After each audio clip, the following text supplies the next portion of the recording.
Hi, this is Lew Rockwell, and how great to have as our guest this morning, Mr. Roger Stone. Roger is legendary in a number of ways. He's legendary, I would say, as the best-dressed man in America.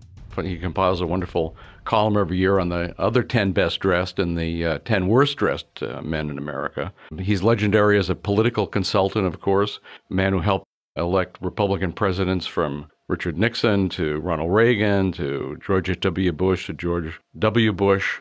We forgive him for that, by the way. I'm still trying to atone. No. Now he's legendary in a third way. He's writing bestsellers. So his first one that he was kind enough to come on and talk to us before was on the psychopath LBJ as the murderer of JFK. And now there's this fantastic new book, Nixon's Secrets, The Rise, Fall, and Untold Truth About the President, Watergate, and the Pardon. So Roger, you've been famous for what you've known. You've been famous for what you've been involved in all these years. Why are you now, and thank goodness you are, by the way, starting to tell us about the things that have been only shared with intimates over the years? I figured that in this 40th anniversary of Nixon resignation, that the left-leaning mainstream media would go all out to bury any possible positive accomplishment by Richard Nixon. I've always felt that Nixon was singled out in a way that, say, Kennedy and Johnson were not, specifically being criticized for things in the 50s and 60s that, as you know, were actually very commonplace. Mm-hmm. And therefore, I seek to put Nixon in context. Now, my book is not a love letter to Nixon, nor is it an excoriation. I think it's pretty balanced. You take the good with the bad. I think at this anniversary date, there's a need for some balance. I myself have been on a political odyssey. I started out as a Goldwater Republican.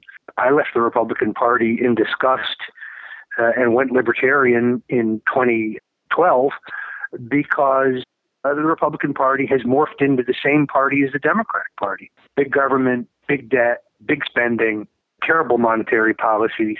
The parties have become the same, so I've become cynical in my old age, I guess. But I guess overall it's an attempt to put politics into some perspective and to put Nixon, the most durable political figure who really was a contender for 40 years, who had an extraordinary run, in some perspective.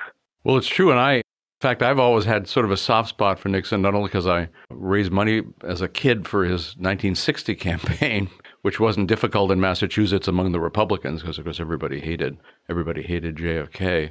He was smart and he was interesting.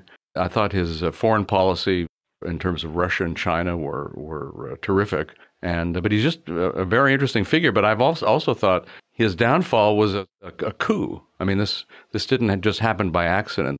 Who ran the coup against Nixon, or do you agree that there was a coup? There was very definitely a coup, and I think that a coup is run essentially by the military-industrial complex, by the CIA and the Pentagon. First of all, they don't want to withdraw American troops from Vietnam. They actually think, even though Johnson has greatly escalated the Vietnam War, now we have Nixon in there, he's really going to take the handcuffs off. Well, that turns out to be wrong. They hate the idea of the SALT agreement with the Soviets. They want to keep the arms buildup going. Mm-hmm. Of course, the defense contractors, they agree with that. And lastly, they really despise the outreach to China. So we know for an absolute fact that the Pentagon is running a spy ring starting in 1969. They're stealing documents. They're rifling through desks. They're actually going through Kissinger's briefcase.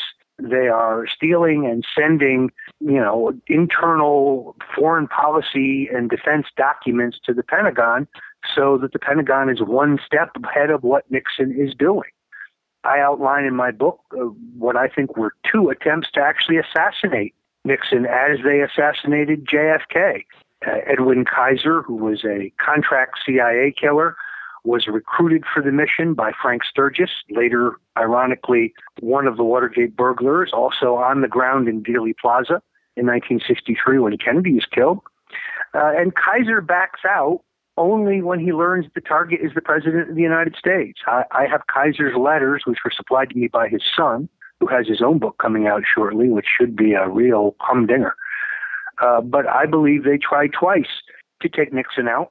And when they fail, they take him out in a coup d'etat. Senator Howard Baker finds the CIA all over Watergate. But because on the Senate Watergate Committee, Republican Lowell Leiker votes with the Democrats on every procedural issue, he can't get a majority vote to pursue the CIA angle. He ends up adding it to the final report, and if you dig, you can find it. Why would the CIA send somebody to Jim McCord's house the day after the break-in to burn all of his files, for example? Why was Eugenio Martinez, who's 92 years old and who I interviewed for the book, he's still on the payroll of the CIA? He is reporting to his handlers about the Watergate break-in. So I believe the CIA ultimately learns of the Watergate break-in plan, which is an amateurish plan that is pushed forward by Dean and Magruder and Liddy. They infiltrate it, and then they sabotage it. So, yes, I believe that just as the murder of John Kennedy was a coup d'etat, the taking down of Nixon is a coup d'etat, and the key figure in the coup is General Alexander Haig. Haig's loyalty is not to Nixon. Haig's loyalty is the Pentagon. Haig's loyalty is to the Joint Chiefs, and Nixon's pro-peace policies, foreign and defense policies, are anathema to the hardliners. And of course, Nixon was aware of all this. What did he try to do to try to stop it? Well, he finds out they're spying on him. He's initially furious, but John Mitchell, his attorney general, talks him out of doing anything again. Nixon always avoided confrontation. He actually hated confrontation. For a guy who had a reputation as a tough guy, he would go to any length to avoid personal confrontation. It's one of the reasons why he isolates himself and he is working through others. Nixon doesn't fire you. He sends somebody to fire you. Nixon doesn't even tell Agnew he's done. He sends Al Haig to tell Agnew he's done, actually to threaten Agnew. I make the case in my book that Agnew is set up. Agnew isn't guilty of anything. He finally only cops to a minor tax problem, but they move him out of the line of succession because they've got no strings on Agnew. Agnew's railroaded, and he knows it. He writes it in his own book. He also told me directly over lunch before his death that he felt the CIA moved him out of, and the Justice Department, the government mechanism, moved him out of the line of succession so that they could insert Gerald Ford, a man that Nixon had the goods on. The pardon, in my opinion, comes about because Nixon is well aware that Gerald Ford, as a congressman, as a member of the Warren Commission, has personally changed the autopsy records to move the description of the wound in Kennedy's upper back to his lower neck in order to accommodate the government's cockamamie single bullet theory. William Sullivan, the number 3 man at the FBI, and Deke DeLoach, then the number 2 man at the FBI, both say this in their own memoirs. It was an order from Hoover. Hoover convinced Ford to do his dirty work. Nixon is fully aware of that. So while facing the abyss, Nixon essentially tells Al Haig to go to Jerry Ford, and you tell Jerry that if Nixon's going down, he's taking everybody with him. He's going to tell them about Dallas. He's going to tell them about the autopsy. He's going to tell them about the CIA. So it's very clear from August 1st, 1974, when Haig finally gets a chance to meet with Ford privately. Interestingly, that same day, Haig goes over to meet Ford, but when he gets to the White House, he finds that Robert Hartman, a Ford aide, is in the meeting, so he doesn't want to talk in front of Hartman. He leaves. He comes back 4 hours later, secures a private meeting with Ford, and from that point on, it's very clear Ford is going to pardon Nixon, which costs Ford his reelection. That's how devastating I think that confrontation is. My sources on this are 2. Nick Ruey, who was Nixon's traveling aide for 40 years, says to me directly that, Nixon knew the Dallas setup. And then secondarily, in his elderly years, Al Haig brags about it in a Palm Beach country club. And I have a letter from someone who was present when Haig was telling the story, in his cups, I might add. So, yes, I agree with the coup d'etat theory, and I also put forward that assertion about the pardon. Was Nixon concerned when he was making this promise, which I would have loved to have, of course, heard him and written and read what he would write about all of this? But thank goodness we have you telling us the true story. But was he concerned about an assassination attempt at that point? I think Agnew certainly was. Interestingly enough, when Haig goes to him and says, look, you need to resign or else. We can play this nice or we can play this dirty. And it's interesting because this happens contemporaneously with the Church Committee in the U.S. Senate first laying on the public the revelations about the CIA's involvement in various assassinations. So Agnew thinks that he won't resign. He says in his book, will it be a car accident? Will it be a faked heart attack? How would they try to kill me? So Agnew clearly feels threatened. Mm-hmm. I think Nixon believes that he has too many secrets. I'm not sure he's ever aware of the fact that, as confirmed by Jerry Hemmings of the CIA, that the agency has considered trying to take him out, kill him in Miami on 2 occasions. But I think that he knows once he's resigned, the only piece of leverage he's got left is his knowledge of what happened in Dallas. And it's the biggest piece of his knowledge. It's why in the White House tapes you can hear him say, the Warren Commission is the greatest hoax ever perpetrated. Wow. I just can't tell you, Roger, how great it is to get real history from you as versus the lies of the media or the lies, for that matter, of the official historians. By the way, your books are so well written, so interesting, so comprehensive, so compelling. Once you start reading it, folks, you won't put it down. I mean, I know that's a cliche, but it's actually true of these Roger Stone books. So I can't recommend them highly enough, Roger.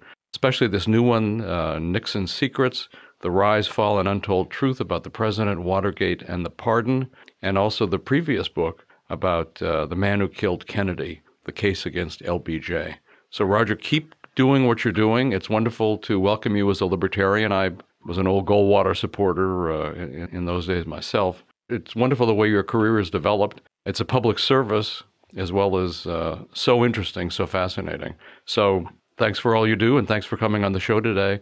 And I'm looking forward to the next book. Well, thanks for having me. I think the next book is going to be about the Bush crime family. Oh, that's a big book.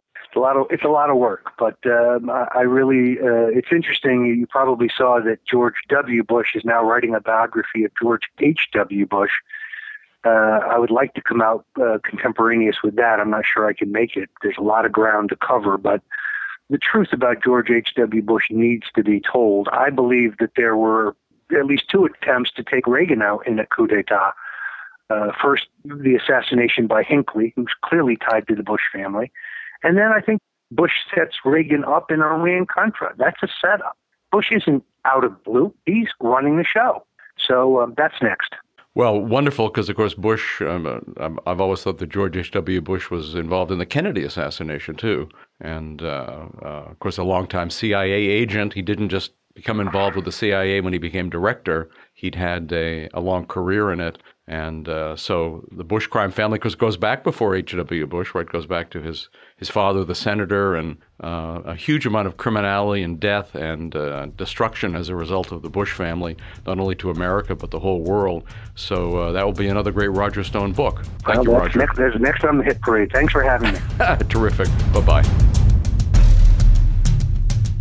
Well, thanks so much for listening to the Lew Rockwell Show today. Take a look at all the podcasts. There have been hundreds of them. There's a link on the LRC front page. Thank you.